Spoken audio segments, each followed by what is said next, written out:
Hey everyone, I am still on bed rest, but that does not mean that we will not do birthday tarot.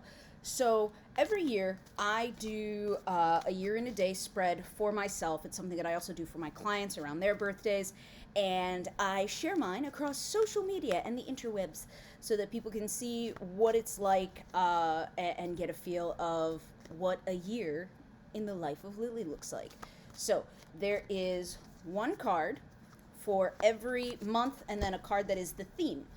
So we have, I'm going to set it off to the side: July, August, September, October, November, December, January, February, March, running out of room, April, May, and June.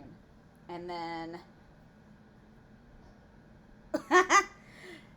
the King of Thoughts, grown ass man, is the theme card, Mastering Masculine Energy.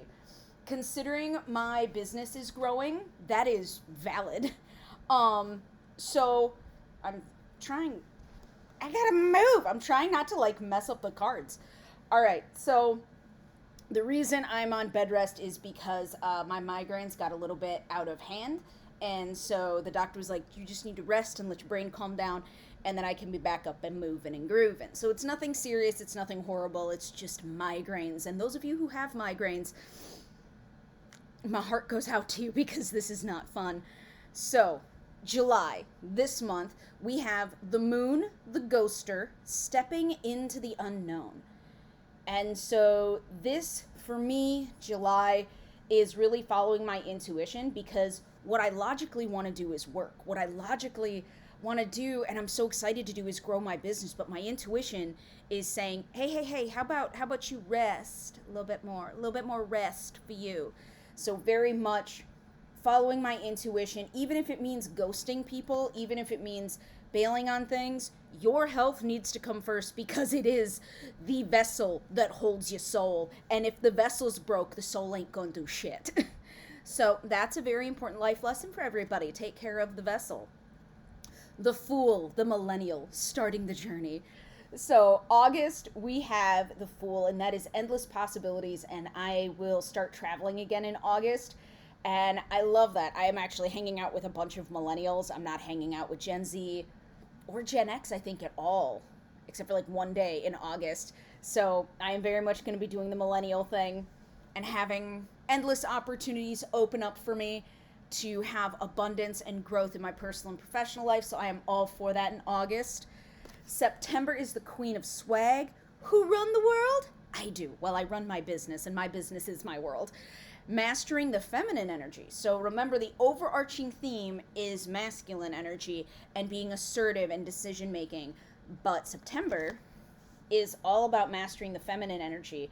It is all about growing in a sustainable way and being able to follow your intuition towards success.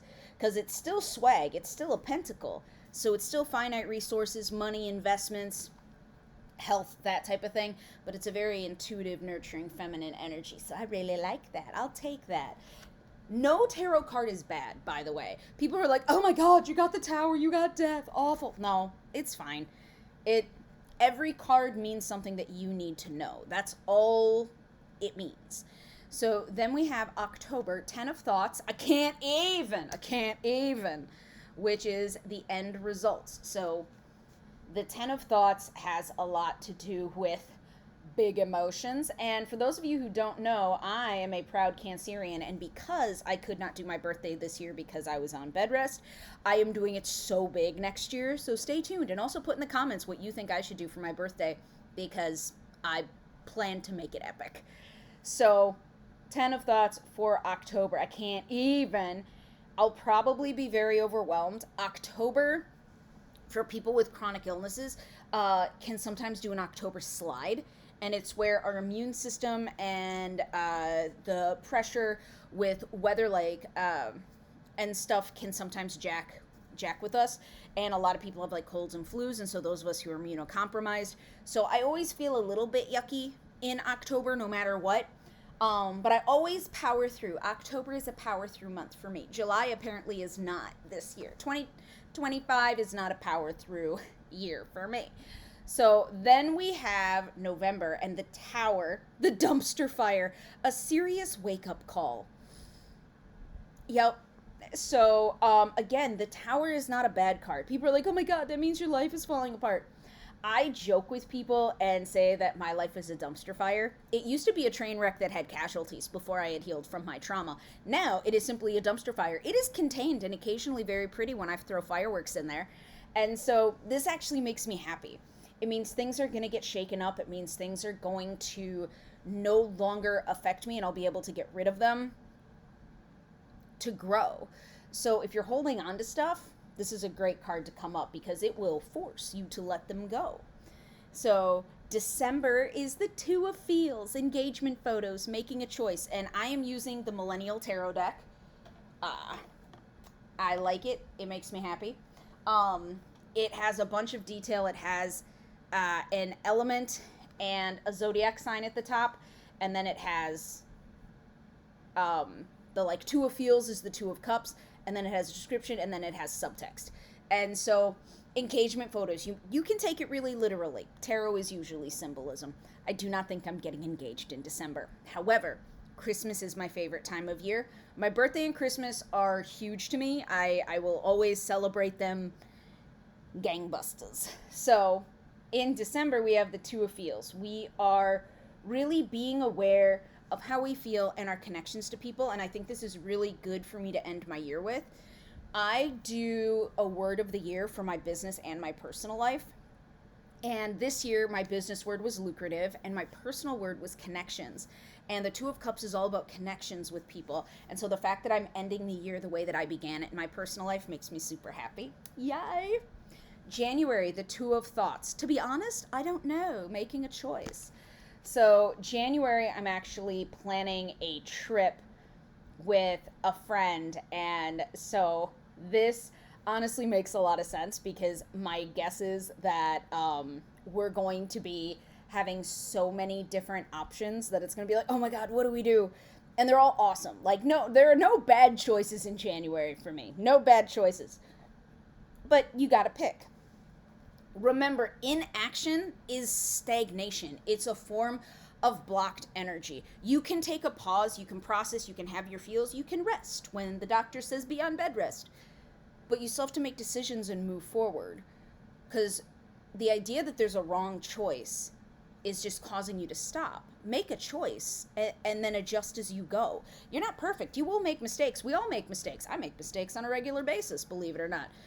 So it's okay to make mistakes just as long as you make a choice. Just don't be stuck in your own energy or anyone else's. The Two of Vibes, new career, who dis, making a choice. So all of the twos are about making choices. So Two of Vibes, new career. Obviously, I do not take these things literally. Again, engagement photos in December, not going to happen. But for me, the Two of Vibes is about partnership. It's about learning and doing new things.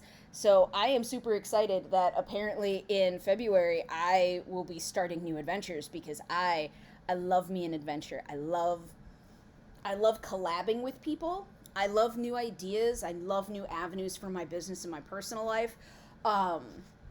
Growing and evolving is fun. Growing and evolving is fun. March, we have Eight of Vibes, literally obsessed, marinating in it.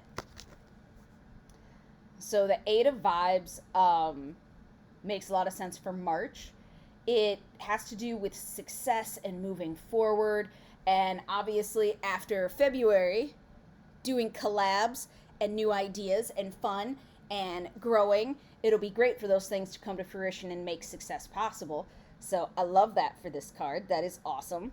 So March is going to be lit. Stay tuned for March. Stay tuned for February and March 2026. There will be some big announcements coming up. Yay! Next we have the Queen of Thoughts for April, Mother's Intuition, Mastering Feminine Energy. Again, all of the queens in this deck are mastering feminine energy. All the kings in this deck are mastering masculine energy.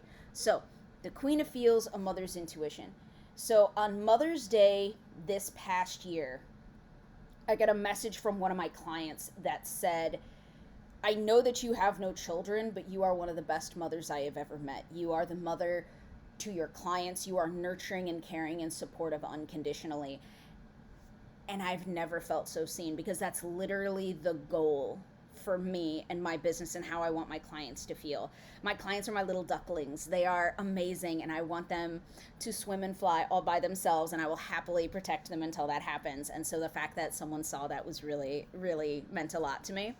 And so for this card to come up in April, I will definitely be following my intuition. I will definitely be sitting in my feels. I'll probably have to process a lot of emotions, and I'm okay with that. I am good at processing emotions. I got a lot of water. I got a lot of water in my birth chart. And now we have the 8 of thoughts, lockdown, marinating in it. Again, 8s, marinating. So this has a lot to do with putting yourself in uncomfortable situations. A lot of people find this card to be incredibly negative. I do not, because I'm not stupid. Not to call anyone else stupid, but making someone else the hero of your story is not the vibe. And so for this, it's in May. If you make a mistake, you can fix it. If someone else makes a mistake, you can't control them to remedy it. And that's a lot about this card. So a lot of people find this card to be really uncomfortable, because they're like, oh my God, you're uncomfortable, you're chained, you're in lockdown, you have no choice, your free will has been stripped away from you. But in reality, it's how you use this. You can learn how to make bread, you can exercise in lockdown, you can work on yourself, you can start a side hustle, you can do journaling. There's so much that you can do if you allow yourself to do it and you see the opportunities. So during the actual lockdown a few years ago, I learned how to embroider and I made a Christmas stocking and I loved it. It made me happy. Again, Christmas and my birthday are my 2 favorite times of the year. So I'm excited for this. It's going to be horribly uncomfortable. Chances are it's going to feel like a pine cone up the ass. And I'm okay with that, not because I'll enjoy it, but because it means there will be growth. So that makes me happy. And lastly, we are ending with June, which is the Ace of Swag. New gig, a new opportunity. So new money coming in, new opportunities coming in, being able to keep those paths open for speaking gigs and new courses and new collabs and all that really makes me happy. I love that. I love that I'm ending my birth year this way. So it's July to June. This is going to be awesome. So that is a year at a glance tarot reading. And like I said, I do this for my clients around their birthdays. If you want one, you can of course schedule one. And if you want to see more stuff like this, you can subscribe to whatever you are watching this on. Go forth, be the hero of your own story. Make sure that your intuition and your connection to self and your connection to universe is the priority in your life.